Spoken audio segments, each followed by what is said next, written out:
Hello everybody and welcome back to the channel. Some very cool content for you today. My loyal patrons over on Patreon, link in the description, have already seen this deck and I may have hinted at it, so if you thought correctly, let's show it off.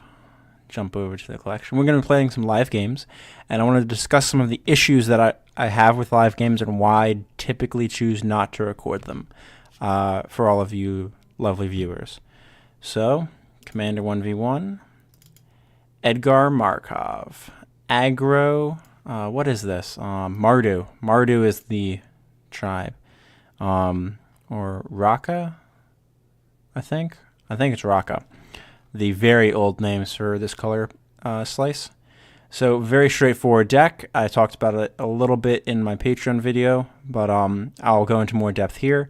Very mana base intensive. Like, I don't think this deck can be played without a very strong mana base, and that's what I've tried to build here.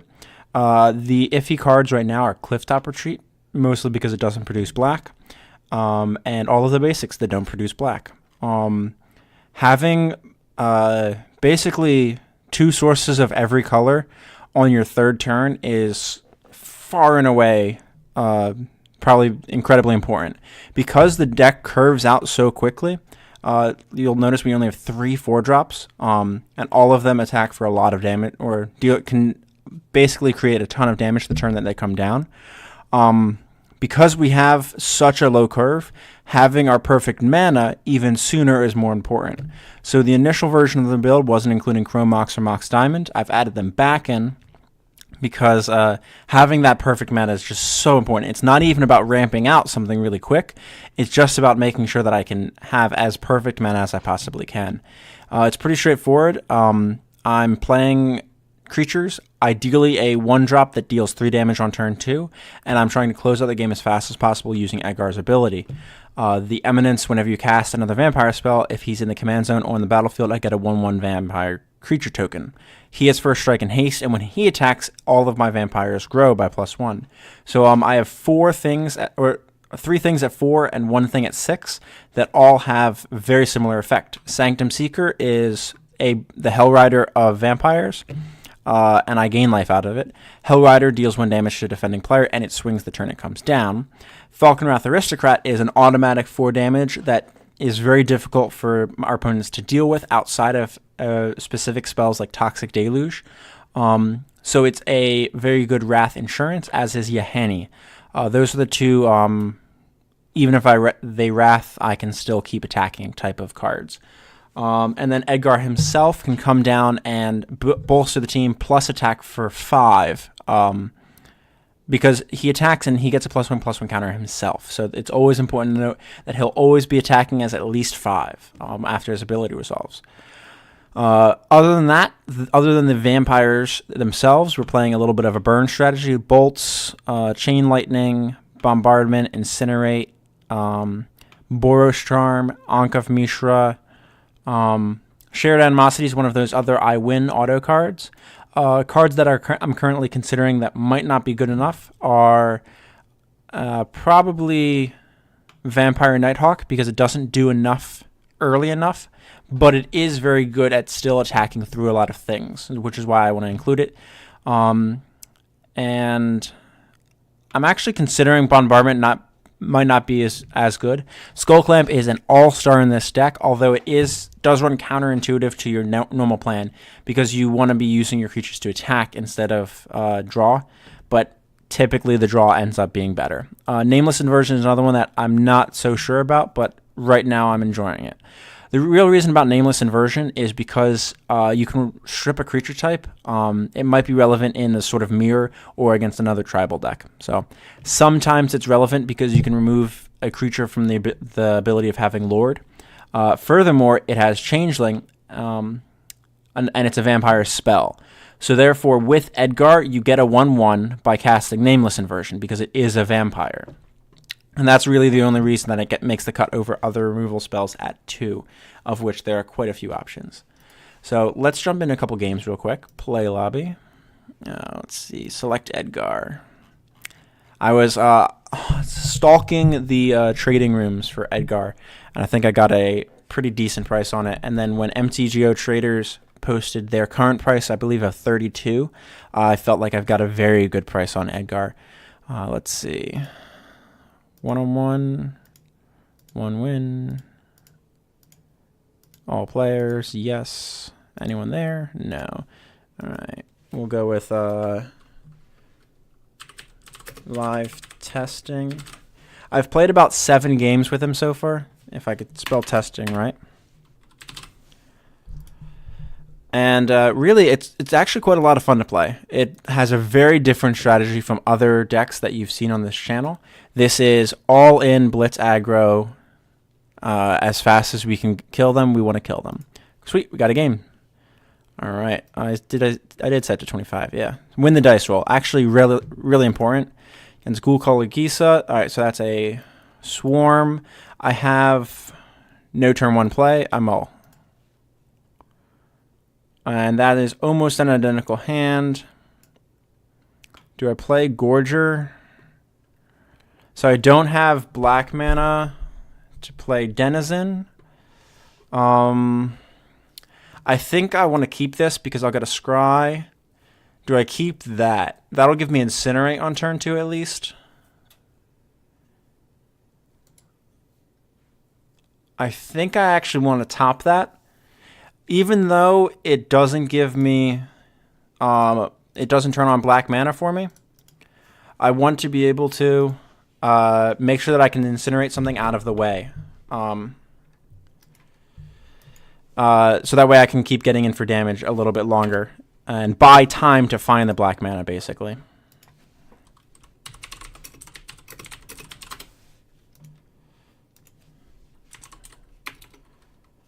Bordering on broken,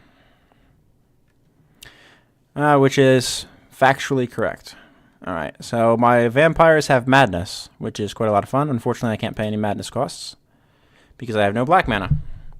So the contamination's in the deck because you have an endless stream of vampires, and it's one of those lock pieces of once you get to the point that you're winning the game, you can slam contamination, and if your opponent can't survive through black mana, they will probably lose the game. So in something like this, contamination is not good unless he has exactly Cabal Coffers in play, because it will restrict what Cabal Coffers can do. So I'm not going to fire off this Incinerate here. This is discard a card, make a tapped 2/2. So all right, I get Lightning Bolt. All right, so I get more burn, but I'm actually glad I have this land now because I have 2 ways to clear blockers. Or I can, if he chumps with Duel Commander, I can use Bolt or Incinerate to finish it off. All right, let's see what my opponent goes with. Swiftfoot Boots, that's fine by me.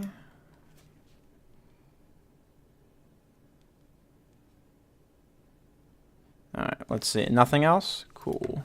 My opponent is right. It probably is oppressive. Grim Tutor, total garbage card. Please play Cabal Coffers, opponent. All right, we'll attack him down to 21.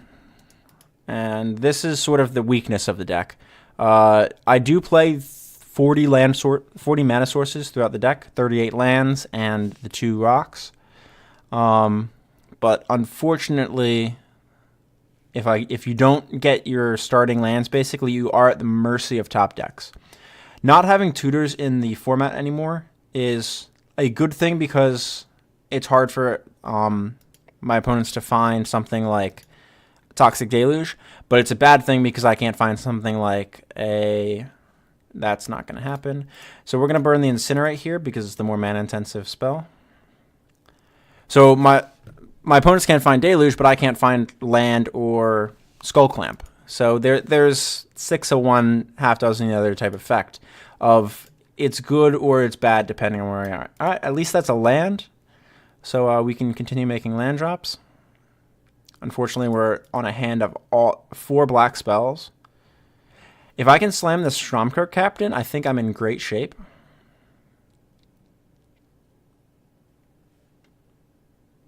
Intimidate's not going to be very good, but what's my opponent got? Not Demonic Tutor. All right, so he's going to make a 2-tap 2/2. He cycles the Polluter. Glad to see that go. Well, he can't cast it. I might have actually just regularly cycled that to draw a card. It's a tough question if drawing a card is more important. So this feels really bad, but because you're bolting a token. But keep in mind, you did trade Bolt for this Gem Palm Polluter by killing the zombie. So you don't want to think of it as I'm trading down. I am trading up because I spent 1 mana and 1 card to deal with something that he spent 3 mana and 1 card to deal with. And I also continue to apply tempo. Black mana. Ooh, all right. At least that's castable off any land.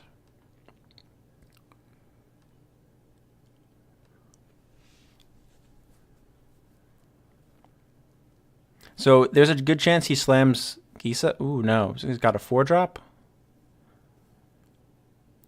So my best top deck here is something like Urborg, Graveborn Muse. Well, that's a pretty good one. I would like to draw removal for that. Pulse Tracker. Oh, all right. I've been punished for keeping the hand. Do I swing into it? He starts going down. I don't think I do. I need black mana to get this Grim Tutor. I'll yield to this. I don't want to F6 because if I F6, my opponent might get information that I don't have any type of interaction. I mean, he most likely knows that I have a hand of black spells. Let's see.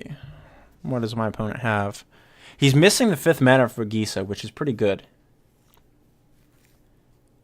It's possible he wants to have 7 mana so he can Ghoul Color Gisa plus Swiftfoot Boots plus activate.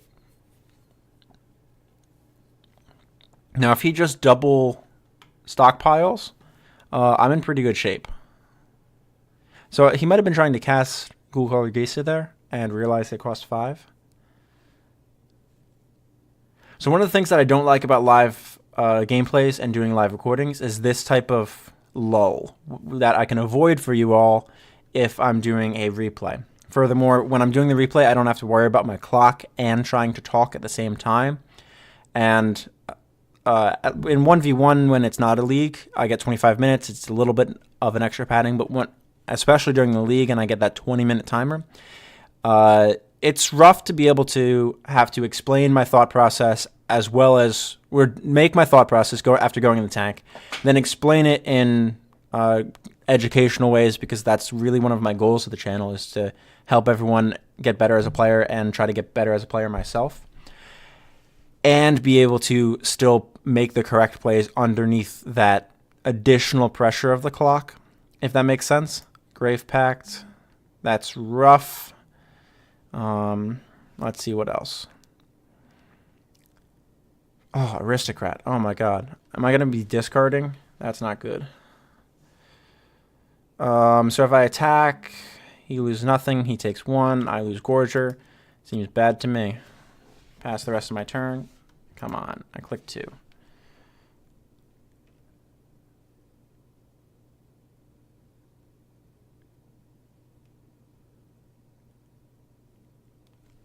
Oh, whatever.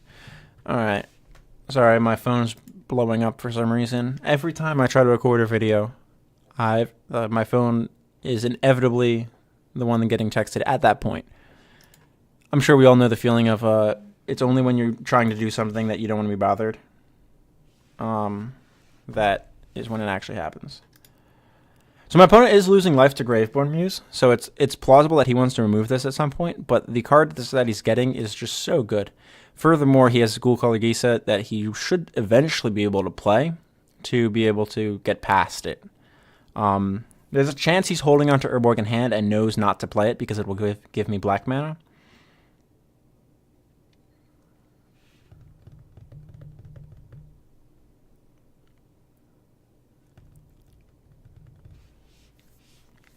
So if I get black mana and I can Grim Tutor, what do I Grim Tutor for? Let's think that line. Grim Tutor is probably the strongest card in my hand. I most likely would go with Fire Covenant or Jitte. No, not Fire Covenant. I need something with evasion. Drana, maybe? Although he's got maybe Maven. Maven would help me generate things to stay ahead of... Alright, so he's got a Wrath. I can feel it. That said, if he doesn't have a Wrath, I might as well try to attack for 3. He most likely has a blocker or mass removal. Deluge 1. Nope, not off 2 mana. So what are the other options? I could get... I don't have land tax in this deck. I might want to get something like Skull Clamp, actually. I don't hate Skull Clamp because I will be able to continue to produce more things. Alright, so he's going to make zombies. Fine by me. Do you have a sack outlet?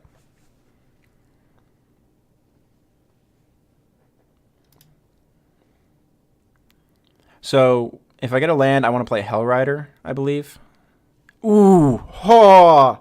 What a top deck. What a top deck. All right, Urborg's fantastic. I think that is the best draw that I have right there. Discarded Lord of the Accursed. All right, not effect. Machias. Good, but not an issue for me.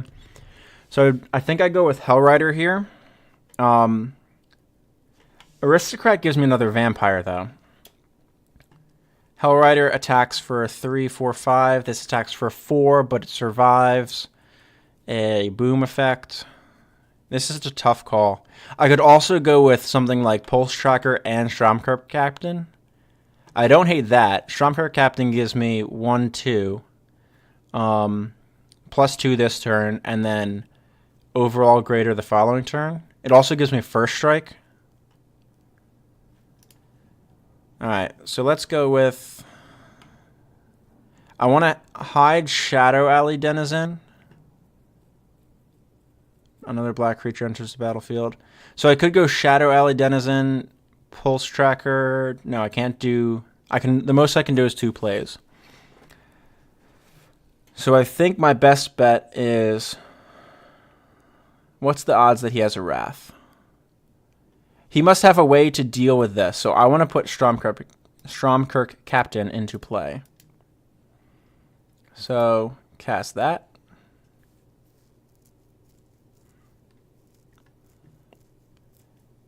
Because if he's going to go wide, I want to have Aristocrat as a continuing tempo, because it attacks the turn that it comes down. I probably shouldn't cast Pulse Tracker pre-combat, but it's worth doing. This also means he can't attack into my First Strikers. So I hit him for 5, presumably. Yeah, he's got no effect. Does he have an effect? Not sure. All right. So he might activate another use of Stockpile. But I am putting him on effectively a 2-turn clock with Aristocrat. I'm going to yield to this ability. Sidisi. Wow, he's so pinched on mana right now. And now he loses 3 life, so he's at 5. So if Pulse Tracker survives, I win the game. Alright, so he's got 5 mana. If he Wraths, he loses. Or if he casts Toxic Deluge, he loses. Because I'll have Aristocrat. Or Hellrider, actually. Hellrider attacks for 4 as well.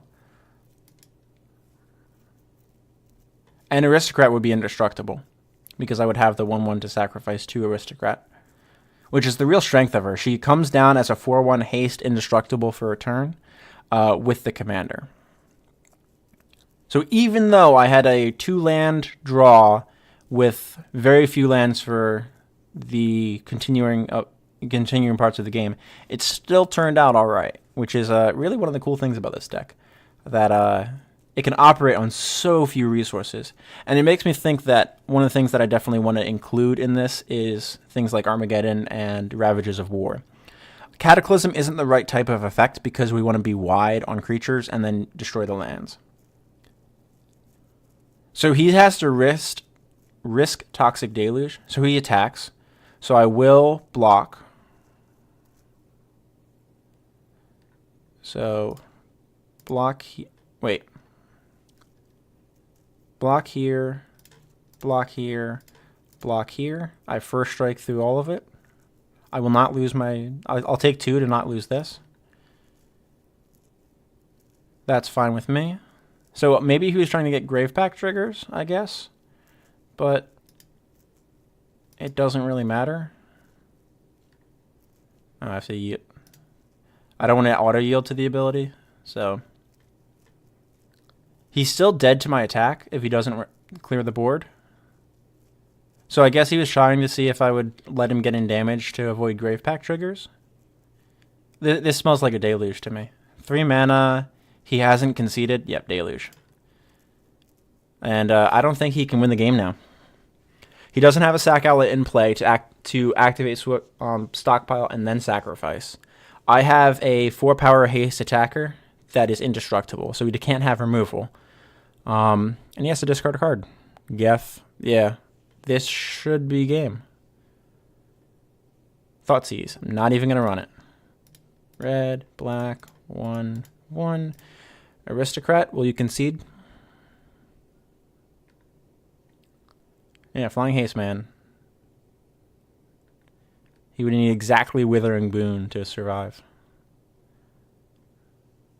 No, there is spells that are -X, -X. Nope, he's GGing me.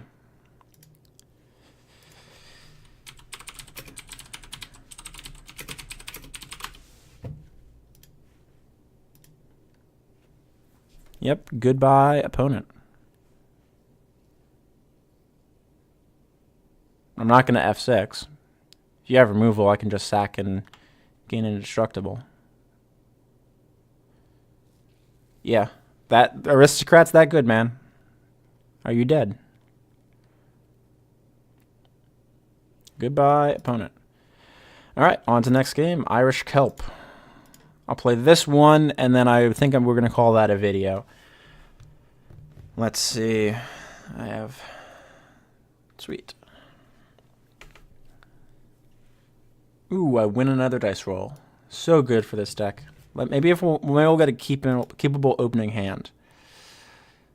Phoenix. I have 1-drop, 1-drop, 1-drop, 2-drop land. It definitely gets black-white. I'll keep it. We'll go for 1 lander. Don't get to do this that often, so it's fun. We also have a Swamp Walker, so definitely get white-black, so scrub land is where we want to be.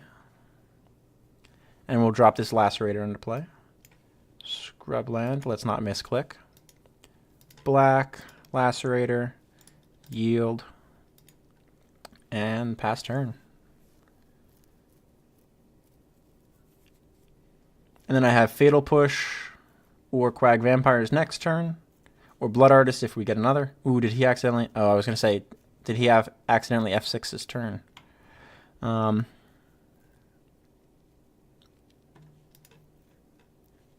Yield to that. Totally irrelevant ability in this deck. Authority. I feel like that's better than playing Quag Vampires, because it guarantees another 3 damage next turn, even if he plays a creature. It also protects me from Wrath. Like, this is not a bad clock. Talisman. All right. Unfortunately, it's not artifacts, but I don't think he's gonna... Oh, he's got a Hedron Crab. That's gonna die. Always yield. Yeah, I'm never letting him untap with Hedron Crab. Ideally, we draw a land here. Oof, Cavern. Vampire. Unfortunately, it wasn't something like Ancient... oh, wait, no. Even off Ancient Tomb, we wouldn't have gotten it. So, let's go with Quag Vampires. Cast.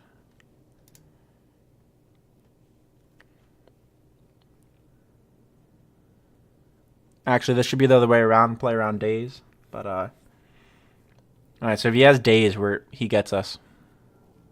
Because I could have played Fatal Push first, and then he can't Daze Quag Vampires off Cavern of Souls. So that's a minor misplay on my part. I don't think it's going to actually affect us. I think he just hadn't yielded to that ability.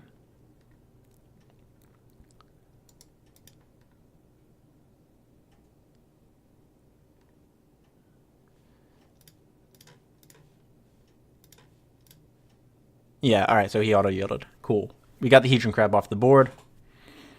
Next turn, if we draw a land, we have Maven Fine. Ooh, and he goes for more ramp. Alright, so We have a very strong clock. Yahenni, I think we're going to put Blood Artist down instead of Hexmage, because we want to be able to disincentivize Wrath, or make Wraths painful for my opponent. So again, for another 1, 2, 3, 4, 5, put him to 18.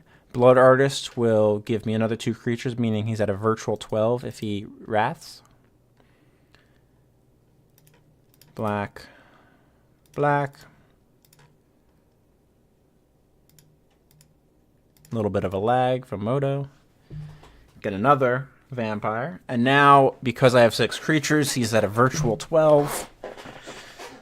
And then we'll have Hexmage the following turn. If not, I'll probably play Yahenni down because I want to have an indestructible creature. Maven Find plus Yahenni is basically a recurable, indestructible Yahenni. Meaning he has to remove Maven Find first. Maverin Find. Sorry, I'm saying that incorrectly. And this Authority of the Consuls is doing mad work. X number of cards in his or her hand. So if I draw a land, I'm in great shape. Because it's stalling all his blockers, which is exactly where I want to be here. So I'm going to mill probably 3 if I don't draw land, 2 if I draw land. Oh, no, sorry. Right, it's each player's upkeep, not his upkeep. I mill 3 into a land. Oh, well, I did mill a land as well, so 6 of 1, right? So let's go with Yahenni, because he needs to Wrath. If he doesn't, it's an Aetherborn first, so I have to use Cavern for normal mana because of that damn bug. 3, 5. Oh, I attacked with Blood Artist for no reason. Oh well. 3, 5, 6, 7. 1, 2, 3, 4, 5, 6, 7, 8. So he's at a virtual 1 because I can sack my board to Yahenni. 1, 2, 3, 4, 5, 6, 7. Yeah, 7. A virtual 2 because I can't sack both of these at the same time. Yep, that's the game. Because he can't Wrath anymore. What a crazy game. See, that's how fast this deck can be. I'm drawing Skull Clamp next turn. Jeez. Wasteland. Stromkirk Condemned. So I don't give him the time to be able to draw out of this pickle that I put him in with the tempo. And I only played 4 creatures that entire game. I played 5 spells total. Oh no, 6 spells. Fatal Push. My apologies. I played 6 spells total in the entire game. So less than the amount of spells that you could have in an opening hand. And I win the game over it. So quite a lot of fun. Hope you guys all get to enjoy seeing a little bit of this Edgar Markov. I've had my eye on him since he was spoiled as a very good potential non-green, non-blue MTGO Commander, and I think it's the right place for him. He was banned in Duel Commander, and there's definitely a reason for that. I'll see you on the next one. If you want to support the channel, you can find a link to my Patreon on the screen right now or in the description down below. Don't forget to like, subscribe, and comment any misplays that I might have made, and anyone else that you might think would like my type of content. See you all in the next one.